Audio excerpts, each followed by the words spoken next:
I just want to talk a little bit today about the amount of people that are out there who are anti-ABA. Probably people who've never tried it, never experienced, never even seen it, and have just decided that they don't like it. Many of these people are the acceptance theory people. Your child has autism, why can't you just accept it? Accept how they are, that's how they are, and you just need to get on with it. If you had a 2-year-old having a temper tantrum on the floor, a neurotypical 2-year-old, what do? You give them what they want every time, so they tantrum every time they want anything. Okay, one day they'll get some language and you might be able to negotiate a bit easier. But all parents react in this similar way, or should, that your child is having a tantrum, they don't get what they want because they're having a tantrum. Now, of course, with a child with autism, they may not have the language to ask for what they want. So their behaviour has more of a meaning.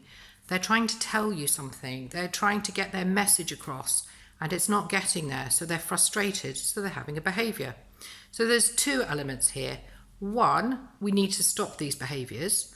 And 2, we need to give a child some method of communicating to us what it is they do want.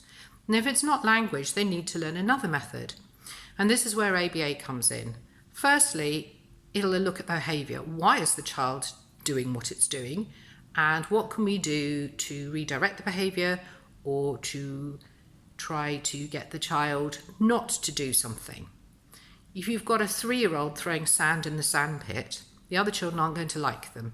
So if your child goes to school and still throws sand in everyone else's eyes, nobody's going to play with your child. It's not because they're not verbal, it's because they're throwing sand in someone else's eyes. So the first things we need to teach are that you can't throw sand in somebody's eyes. And if you can't tell a child that, you have to have some other method of letting them know that that behaviour isn't acceptable. And it may be acceptable for a 3-year-old, or people may think it's acceptable for a child with autism to throw sand. But as they get older and bigger, these behaviours are not acceptable.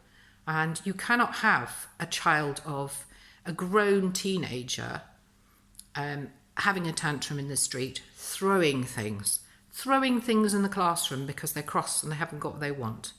If you tackle these behaviours at 3 or 4, by the time they're 12, the behaviours just don't exist. And hopefully by then you'll have a method of communication for that child to be able to let you know what it is that they want, what's frustrating them. So is it fair not to give a child a chance of communication?